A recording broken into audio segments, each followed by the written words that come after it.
Hi, Jerry from Davis Sports Medicine again. In one of our previous video blogs, we talked about what to do after you've fallen to get up to a sturdy surface and to a seated position.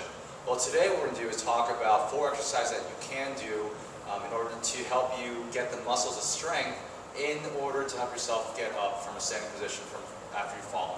So the first thing we're going to try to go over today is the squat. And for you at home, very simply, all you have to do is find a chair for you to get up and sit down from.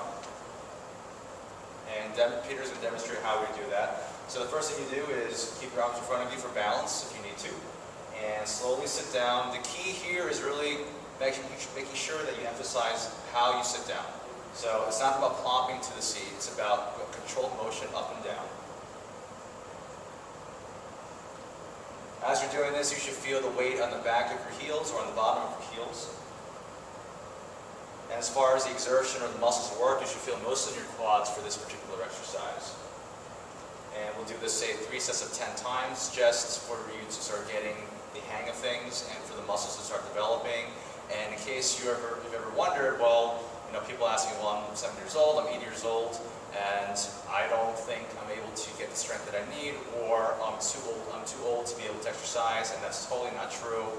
We know from a lot of studies that you can exercise the entire continuum of your life and still be able to develop strength. Obviously not to the extent that you would as a younger person, but certainly developing strength is not out of the question. So our first exercise was a double leg squat. Good. Peter's going to do 3 more for us for good measure.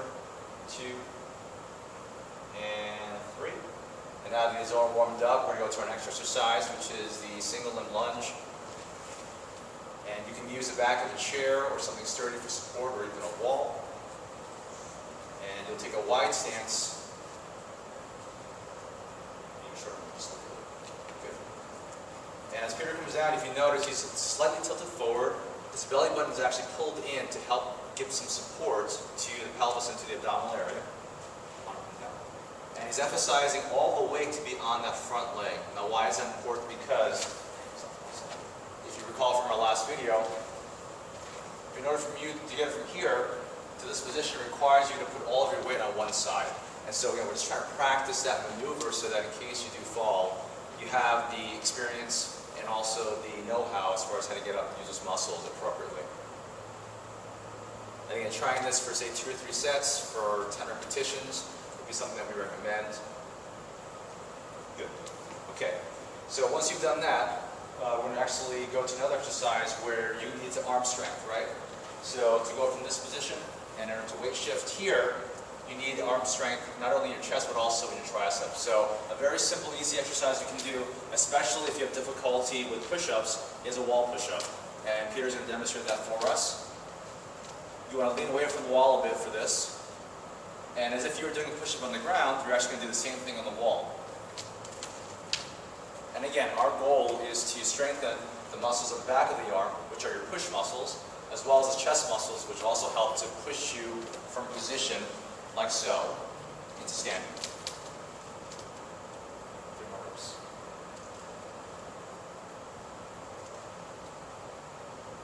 Great. And Peter's such an expert at doing this. So now I'm going to have Peter lie on the ground for our last exercise. So today we went over the double leg squat, which is basically from sitting to standing. We went over the single limb lunge, which you can use the back of a chair for support or a wall. We went over the wall push-up to develop the muscles in the back of the arm and also the chest, those muscles that help you to push to a standing position. And of course, the most important exercise of all of these, really, is to get the muscles in the core area, and not the six-pack. We're talking about the muscles on the side that are very deep to the abdominal area. And these are called your transverse abdominis muscles. For our purposes, we're going to go over specifically the rotation muscles, which are the obliques. And Peter's going to roll to one side. As you're doing this, you want to be holding your belly button in, not sucking in and not holding your breath, but just pulling in the muscles in the front of your abdominal area and engaging those muscles, I should say. And practicing turning to one side. Again, why? Because we're practicing in the event that you do fall, what muscles do you need to have strong so that you can do this efficiently.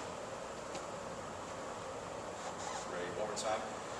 Peter's rotating to his left side. You can obviously do both sides going to the right. You can do this in bed. Obviously, I don't recommend doing this on the floor initially. But eventually you want to do that too because you want to get in the habit of being in a situation where you might have fallen and practicing to get up. Great. And so those are 4 exercises that you can take home with you, practice in order to get the strength and the experience, believe it or not, that you need so that you can get up efficiently, safely, before you get that phone call to have somebody assist